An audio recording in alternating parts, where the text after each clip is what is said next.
make some binding for a quilt that I've made. I'm just going to trim up the raw edge first, and all I've done is I've placed the ruler, the line across the top of the ruler here on the fold, so I can make sure that all my cuts are straight. So I've trimmed off the edge, and this is the raw edge here, so now I can cut all my binding, and they're going to be 2.5-inch strips, and I need 4 because it's only a small quilt. I'm moving my fabric. I've come around to the other side of the table, and I've lined up my ruler on the 2.5-inch mark on my ruler, so that's 1, 2.5. So it's lined up on that straight edge, and when I get to the top, that's the folded part, and I've lined it up on a bold line across my ruler. So I'm going to place my hand in the middle, and I'm going to gently walk the rotor cutter up the fabric, and then I'm going to do that 4 times for my 4 strips for binding, or strips to make a quilt. I always move that away from my main fabric. I don't move the main fabric because it's nicely ironed and it's nicely laid out, and I don't want to distort this cut edge. So I move that away from the main fabric, and then I replace the ruler on this new cut edge at 2.5, so 1, 2.5, and again at the top, and I cut another strip. So I've got another 3 strips to go. See you in a minute. So I've cut 2 strips already.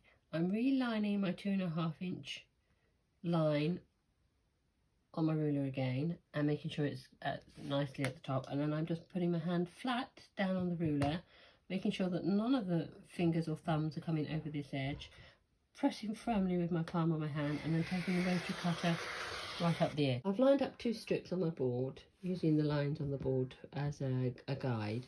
I want to cut off the selvages because I don't want those in my quilt. So I'm going to just lay my ruler. Now I've changed rulers. I don't normally change rulers mid quilt because I like to use the same ruler. But I've changed rulers because this is smaller and you can see it. And I'm going to line up the top cut edge with one of my lines on my ruler, and the same on the bottom here. And then I'm just going to slice. Let's line it so you can see it both. I'm just going to slice these selvages off. If I'm exhibiting quilts, I never do a straight edge binding for my quilts. I always do it at a mitre corner because that's what's expected. But this is a utility quilt. It's for a grandchild. So I'm going to just join these 2 strips using a straight edge. I'm not worried. I'm not fussed. The quilt police aren't going to come and get me. Next stage of the binding is to join all the strips together. So you take 2 strips, line them up so they're lined up at the top, the edge, short edge, and the bottom here, and then you're just going to sew 1/4 inch along this short edge like this one here, and you're going to do that and join all 4. Now I have one long continuous piece of fabric. All the strips are joined. What I'm going to do is I'm going to open these seams up, because I like to open my seams up, and I'm going to press them so they're nice and flat. I don't press to one side when I'm doing binding. And then I'm going to fold it in half, wrong sides together, and I'm going to iron along the long edge, so I have one long continuous binding strip. Now I've ironed my binding, and as you can see it was wrong sides together, so I've got 2 raw edges this side. Quilt, it's been quilted. I've squared it off and cut all the excess away, and now I'm going to take my binding. I'm going to start at the middle of one edge, and I'm going to place the binding raw edges to raw edges. When I start sewing, I'm not going to start at the top here. I'm going to start halfway down, about 6 to 8 inches down from the top of the binding, and then go all the way down to the corner. As you can see, before I start sewing, I put some binding clips on the edge of the quilt to hold the binding to the quilt so it doesn't shift while I'm sewing. I'm also going to increase the stitch length on my machine. I usually take it up to 3 to 3.5 because we're going through quite a few layers. You're going through the layers of the quilt and the batting, plus 2 layers of fabric from the binding. I've also put a clip, I've clipped it down, but I also put a pin here in the corner, about half an inch from the corner. So that reminds me I've got to stop stitching there, and I usually do a little back stitch. I've now stitched the first side of the binding down. I used a 1/4 inch foot, and the stitch length was about 3.5, and I've stitched all the way down to where the pin was, which is about 1/2 inch, 1/4 inch from the bottom. Now the next bit's a bit tricky, so I'm going to do this slowly. You've got to reverse around the corner, so if you're a driver you know about these things. You're going to reverse your binding around the corner. I like to put a little crease in there. Now as you can see, the binding is straight now with the bottom edge, so it's a continuous straight edge here. And this crease is at 45 degrees from the corner. And then I tend to put a pin right at the edge of the quilt on that corner, so that when I pull the binding down it's nice and square.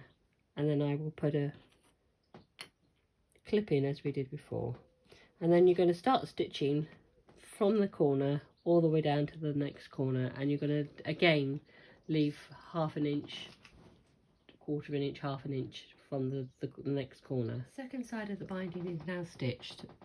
Once again another quarter inch all the way down to about half an inch from the bottom, back stitched, and cut the thread.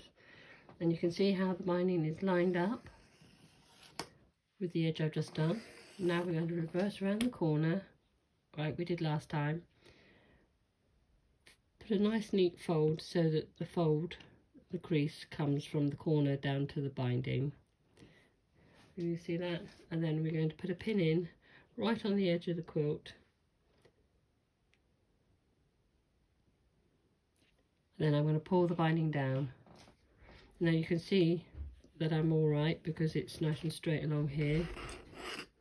And then we're going to pull the binding and straighten it up to that lower edge.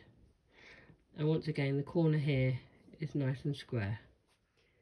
Now I've finished sewing all the four corners down, and now we want to join the ends of the binding together and finish off sewing it onto the quilt. So this is where I started sewing, here, and I left a little strip before I started sewing, and this is where I finished sewing, and again I left the rest of the binding. Now the last little bit is a simple, easy technique, is that you find the gap, so that's my gap, and find the middle, and then you just bring the binding together and fold it over and put a crease in and put a pin in.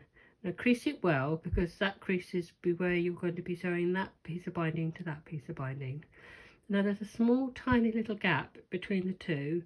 This is because when you stitch the binding onto the quilt, you find a little bit of shift and it stretches. So that gap will be filled in, and that just gives you a little wee leeway. It stops you getting a pleat in your binding. And then the next thing I'm going to do is I'm going to cut these ends off about a quarter of an inch from the edge of the where I want the join, so it will be about there.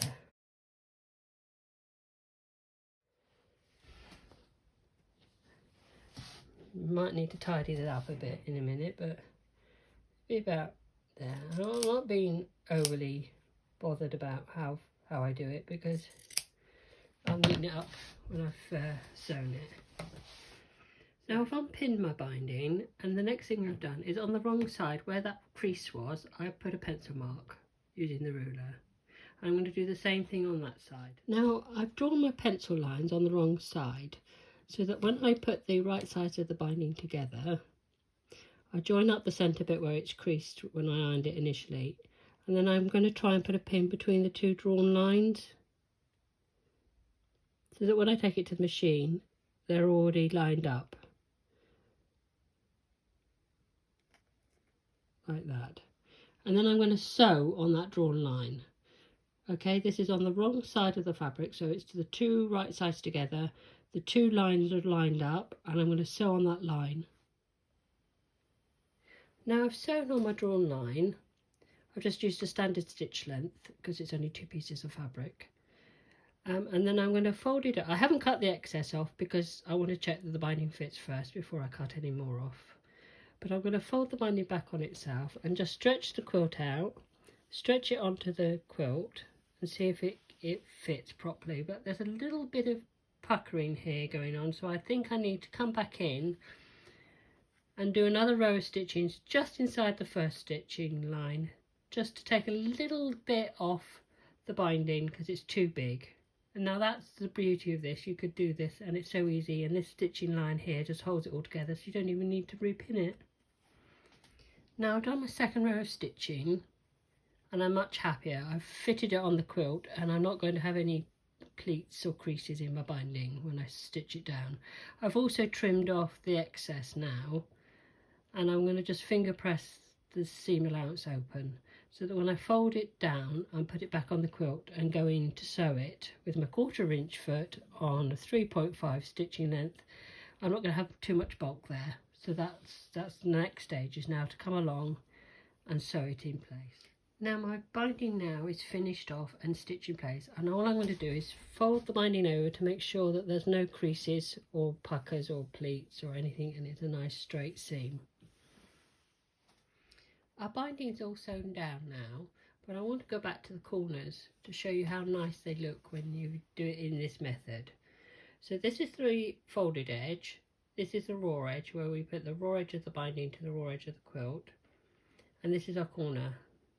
So when you flip the folded edge to the back on both sides, you get this lovely mitered corner on your quilt, and it just finishes the quilt off beautifully. The last thing to do is to flip the quilt to the back. Where we've sewn the binding on, you'll have a row of stitching, and all I do is take the folded edge of the binding to the other side of that stitching so you can't see it, and I hand stitch it down. I do tend to hand stitch my bindings down because I don't like to see my stitches on the front or the back, but you can machine it if you prefer. So I just slip stitch that down. I'll show you when it's all finished. When I'm hand stitching my binding down, as I said before, I take the folded edge across to the back and just clip it or pin it in place just the other side of the stitching line. I only do a short bit at a time, so I've got 3 clips here. I just clip it in place while I'm stitching. And also I use a matching thread to the binding, not to the quilt.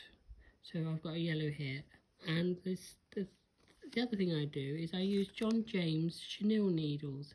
These are 26. They're beautiful for hand stitching, and I do a lot of applique with them as well.